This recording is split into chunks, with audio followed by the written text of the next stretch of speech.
All right, so we're going to conclude with our credit card talk, and now we're going to compare a credit card with cash. I didn't compare a credit card with debit card. Sorry, I guess I should have. But the cash is very similar to the debit card. So if you look at the PowerPoint, you can probably compare them yourself. But anyway, again, immediate cash on hand. For the credit card, yes. For the cash, yes. Now, credit card, you're going to have a much more bigger supply. Obviously, probably most of you don't carry around more than $40 in cash. Obviously, you can get a lot more than that with your credit card. But again, that's the danger. Also, the protections from being stolen. Obviously, cash, again, you have no protection. Credit card, you have the most protection. And again, we'll talk about that more when it comes to myths. Most people think it's really difficult to disprove fraudulent account charges on your credit card, but that's actually not true at all. The big one here is, can you overspend? Can't with cash. When you have no more, you can't spend it. Unfortunately, for the credit card, you can. And that's really where the danger comes in, is if you are an impulse buyer, or you somebody who just buys everything that they want, or sees a good sale and just goes ballistic. This is where you can get yourself in trouble, and that's when you get buyer's remorse, and then you have all kinds of issues. So this is the real danger of a credit card, especially for having it the first time, and especially at college, because you just might want to do things, and then you don't even have anything. You want to go out to eat, you need gas, whatever it may be. Then you don't even have something tangible for what you spent your money on. Transaction fees. That can happen, as well as overage fees, again, can happen with a credit card. Now, if you're careful, neither one of those things happen, and we'll talk about that in a couple minutes. But again, you don't have that danger when you have cash. Both are transportable. Now, the benefit of the credit card, again, you could travel overseas a little bit easier with a credit card. It does charge you a little bit to do overseas, but it's not that bad. It's a little bit easier than trying to convert all your money to wherever you're going. If you're going to Europe, to euros or whatever, I mean, you can do that ahead of time at a bank or at AAA, but it will cost you a little bit. And once again, like the debit card, the use over the phone or the computer can with the credit card, can't with the cash. So that's definitely the benefit there. Most people will say the debit card is the best of both worlds. As you get to become an adult, most people carry around one of each, and depending on the situation, you generally will use that. So let's see what the benefits are for each one, so that you know. And that's, again, as you become an adult, why people have use all three. So what's the best time to use cash? An emergency, cash is accepted everywhere. Everybody's going to take cash, as long as you're obviously not traveling abroad, and even then, some countries will even take American. But if it's an emergency and it's not hundreds of dollars, generally you can quickly pay cash. When you want to limit your spending, you don't trust yourself, you're out, you kind of want to set a limit. That's an easy way, carrying cash. When you're done, you're done. You don't have any other money. When you want to make healthier purchases, a healthy purchase is something that you're going to have tangible, that you're going to use, and you feel like you've accomplished something. A lot of people, it's a psychological thing where they spend cash. This is the money they know they've earned, so they tend to be a little bit more conservative with it. They don't spend it as easily, and so you won't buy the candy bar that's at the checkout at the grocery store, or you won't pick up that movie or whatever it is that you see right up front. Those are all impulse buys. They're relatively cheap, but they do take your money. And again, that goes into the appreciation of the things you buy. And people tend to take better care of things psychologically because you paid cash for it. And when you want to make small purchases, you go to a small store. Yes, it charges that store to take a credit card. So they'll say nothing more than a $10 limit. Or $10 minimum to use.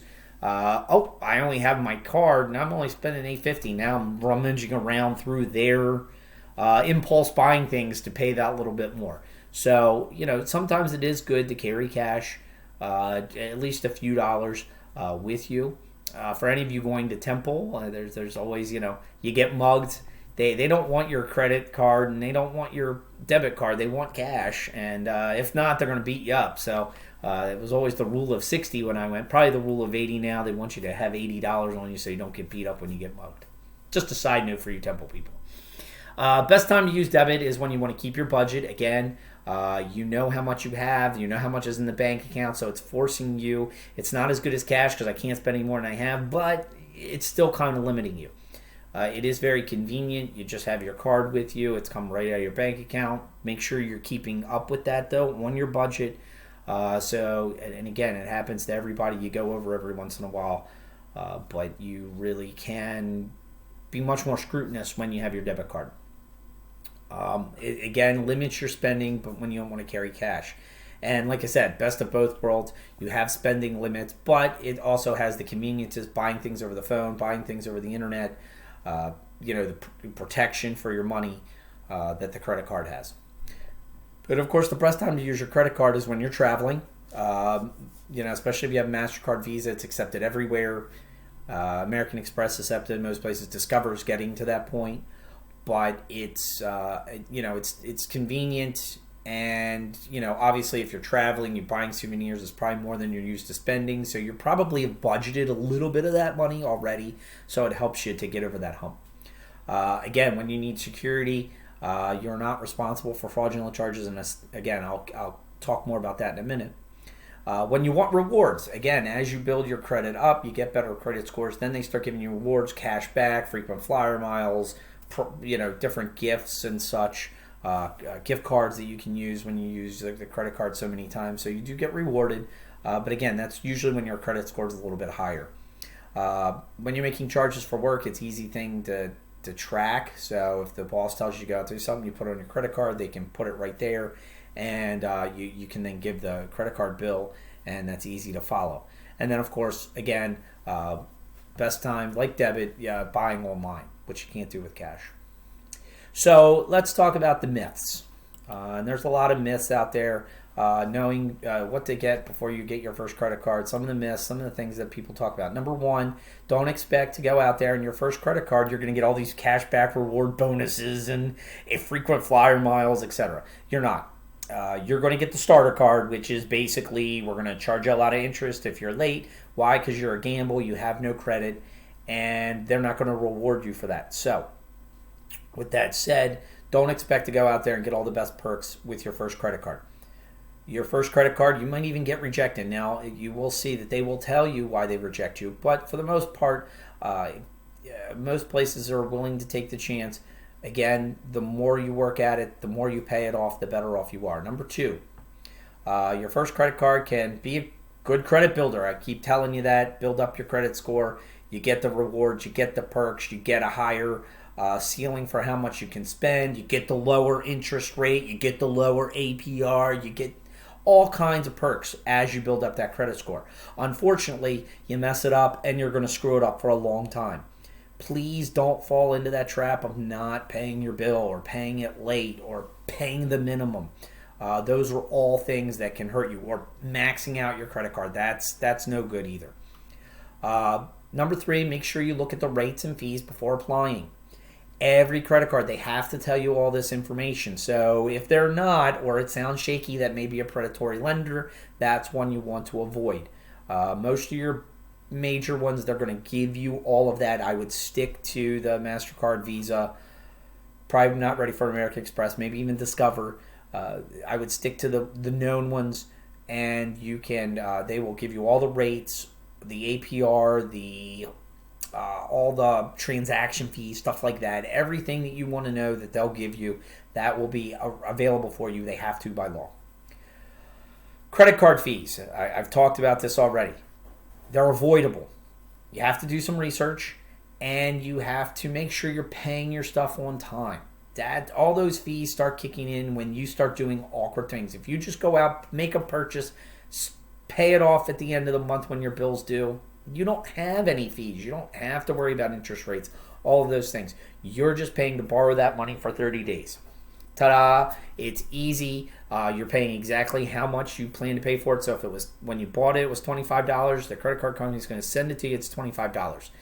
Now, let's say you decide to do the minimum, that's only 10, that means $15 kicks over next month. Now they're going to give you an interest rate of, say, 20%. All of a sudden, now you're paying $3 more. So now it's up to $18. So all of a sudden, your what was your $25 purchase, you just added, so it's now $28. That starts to add up, and you don't reduce your bill if you're, again, paying minimum. So they're happier paying minimum. And that goes into number 5.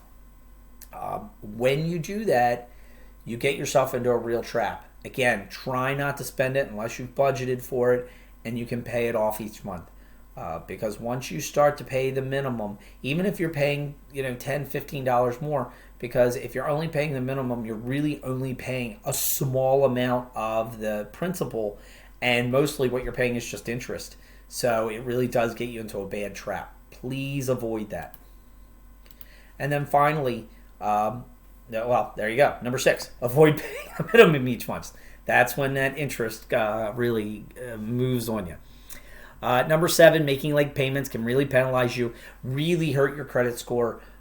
Late payments are one of the worst hits on that credit score that we talked about last week. So make sure you're paying, even if you have to pay the minimum, at least pay that on time. Then 2 weeks later, you get more money, then go back and pay more before the next one's due if you have to make sure you're not getting that heavy interest rate, but at least make the minimum. Don't make a no payment. That really hurts all the way around, and that will really mess you up. So if you have to, make the minimum and then try to pay a little bit more. Number 8, getting close to your credit score can hurt your credit limit because that reduces the amount of working capital that you have. Remember last week we talked about that.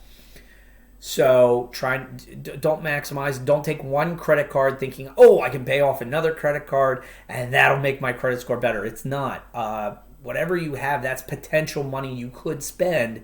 And again, then having the additional credit card could hurt your credit score as well. So again, try to stay, especially for now, one credit card. It makes your life so much easier. Number 9, I've mentioned this already several times. Dealing with credit card fraud is not as difficult as it sounds. If something looks goofy, call a credit card company. You weren't in New Mexico last month. Call the credit card company. Hey, I wasn't in New Mexico. I didn't make any purchase in New Mexico. You make some astronomical purchase at Walmart. I didn't spend $450 at Walmart. The credit card company will track this down. They have a whole team of investigators to track down these fraudulent claims. And they will do a great job of making sure that, they may even call you sometimes. Hey, are you in New Mexico? Oh, yes, I am. They're very good about making sure, because they don't want to lose money either. And again, they're better than the police when it comes to tracking identity thieves and stuff like that. And when they find that information, they will turn it over to the police. So it is very easy to call the credit card company 24/7. They're there to help you because they don't want their money stolen either. And finally, if you do get rejected that first or second time from getting a credit card, the issuer will tell you why. And you're more than welcome to ask why. And it may be a lack of credit score, whatever it may be. Again, try to do the bare minimum. There is one where you can put a couple $100 down. I think they're called secured credit cards, where you can put a couple $100 down. They'll give you the credit card with like $250 limit.